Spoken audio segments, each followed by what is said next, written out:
Hoje, nós vamos conversar sobre o ALZR11, Fundo Imobiliário de Tijolo, que tem uma das teses mais inusitadas aqui na Bolsa Brasileira, com uma combinação de imóveis comerciais, logístico, de renda urbana, e sendo um fundo que conta até com alguns imóveis mais diferentões, com data centers, laboratórios de atendimento diagnóstico e até imóvel educacional. Sem dúvida, um dos poucos fundos imobiliários que vai te dar exposição a esse tipo de imóvel e que tem na filosofia da gestão essa ideia de integrar imóveis mais nichados, mais específicos, que ainda são bem incomuns nos fundos imobiliários em geral. E a gente vê ele explorando diferentes tipos de imóveis enquanto segue mostrando a qualidade da sua gestão para o mercado. Como sempre, vamos falar das suas principais vantagens competitivas, principais riscos e fica até o final, aquela que a gente calcula o preço justo do ALZR por diferentes métodos de valuation, para saber se ele está num preço bom de compra nesse momento.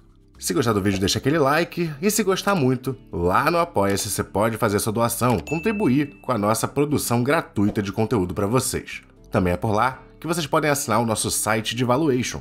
Todos os links estão na descrição.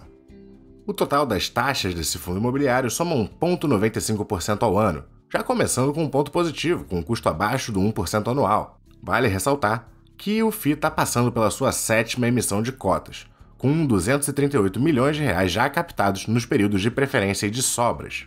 Ainda tem fases da emissão para ocorrer, mas considerando que eles almejavam captar perto dos 750 milhões, a gente tem que ver se eles vão ter capacidade para isso tudo. Vamos ter isso em mente lá mais para frente quando a gente estiver olhando as projeções para o fundo pós-emissão. De toda forma, já contando com esses 238 milhões, que já garantiram ser captados, o patrimônio líquido do fundo vai para 1,13 bilhões. Então é um fundo já grande, mas que precisa crescer um pouco mais antes de poder começar a entrar em estratégias de desenvolvimento que proporcionam cap rates mais atrativos para o fundo, mas que durante o período da construção desse imóvel compromete a renda que ele consegue pagar ali. Então é importante o fundo chegar a ter um tamanho grande para conseguir fazer construções de bons imóveis sem comprometer largamente os rendimentos do fundo. E de fato, o melhor cenário para o fundo é se ele conseguir captar o máximo que der mesmo.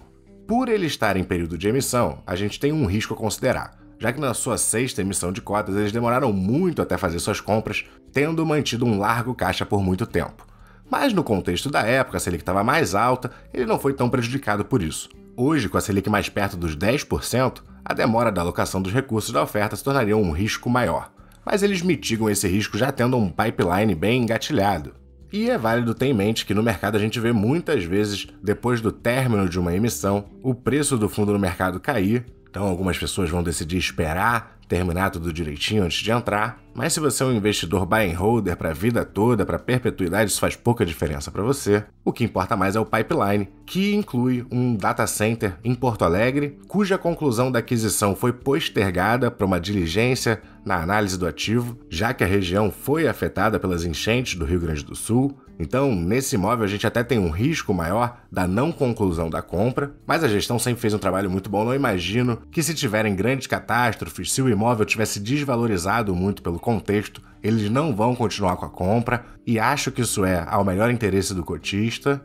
E o pipeline conta com coisa boa também. 2 imóveis do Hortifruti Oba para venda e um terceiro também do Hortifruti Oba, mas esse um centro de distribuição. Outro centro de distribuição, esse do Mercado Livre, e 2 imóveis de varejo ali do Açaí. Então, vários inquilinos de peso entrando para o fundo, alguns em pleno crescimento, o que no futuro, o fundo tendo mais capilaridade, mais patrimônio, podendo fazer desenvolvimentos, pode se beneficiar de ter essa relação com essas empresas que estão em plena expansão. Então, tudo indica que a gente vai ter uma elevação da qualidade, da diversificação e do portfólio do fundo como um todo, do contexto do fundo como um todo. Atualmente, o fundo já é bem diversificado em inquilinos e já tem muitos inquilinos de qualidade, Balduco, Fenza, que faz o engarrafamento da Coca-Cola, Globo, Dasa, BRF. Por estado não tem muita diversificação, fica bastante aqui, 80% São Paulo, e uma certa concentraçãozinha aqui nos 44% em edifícios comerciais, com uma média de anos até o vencimento das suas locações de 8,1 anos e com 99,2% dos contratos sendo atípicos, além de uma vacância financeira de 0% e uma física de 3,5%. A gente vê muita diversificação nos setores de atuação e a proposta do fundo é que ele fique ainda mais diversificado, aumente o tempo médio até o vencimento dos contratos para 9,7 anos, cresça bastante em número de ativos, a concentração em edifícios comerciais cai para 25%, isso aqui no que eles estão projetando, né? Melhor cenário. Continuará tendo uma concentração em São Paulo, que tem 58% na Grande São Paulo, mas se considerar o estado como um todo, somam mais 19%. E se eles conseguirem isso, é de fato assim o melhor do cenário. Se eles conseguirem superar um pouquinho, então tá ótimo. Mas qualquer redução nos edifícios comerciais, eu já acho que aumenta o quão interessante é esse fundo. E pelo tipo de imóvel que ele busca, eu acho que de fato é um fundo bem interessante, que a gente pode dar uma olhada nos imóveis do fundo. Essa aqui é a faculdade, aqui tem data center, alguns edifícios comerciais, laboratório, galpões logísticos. Então, um portfólio muito bonito. Pagou aí nos últimos 12 meses 8,84% de dividendos, está em R$ 108,37. A emissão está saindo por R$ 107,43 já com as taxas, um pouco abaixo do valor de mercado atual. Então, para quem já está no fundo e está querendo aumentar a posição, a emissão está sim valendo a pena. Mas a diferença não está tão grande, considerando que você às vezes não pega alguns meses de rendimento pela emissão. O preço atual aqui também não está mal, apesar de estar um pouquinho acima do VP, 1,02, mas a gente está falando de um fundo de bastante qualidade. É um fundo que é bem visto no mercado. Inclusive, se a gente olhar no último ano, em nenhum momento ele chegou a estar aqui abaixo dos R$ 110, até bem recentemente, que está se mantendo aqui. Mas vamos logo para o que interessa, que é o valuation. E, no caso de fundo imobiliário, não tem segredo. Tem que ser valuation pautado nos dividendos. A gente vai começar aqui pelo valuation de Gordon, nos atuais R$ 108,37.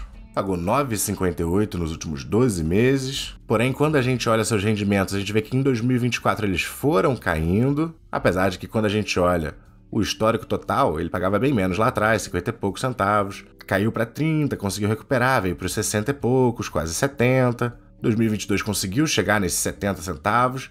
Teve uma venda de um imóvel que teve um lucro extraordinário, um data center ali, que pagou muito um mês específico. 2023 conseguiu subir para casa dos 80 e poucos.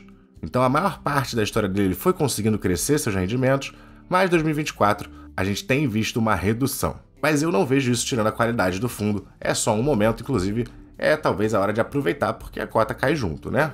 Mas vista essa redução, a gente vai estimar uma queda para os próximos dividendos, trazer aqui para 9,48 para o somatório dos 12 meses, né? Então estou tirando aí 10 centavos no ano.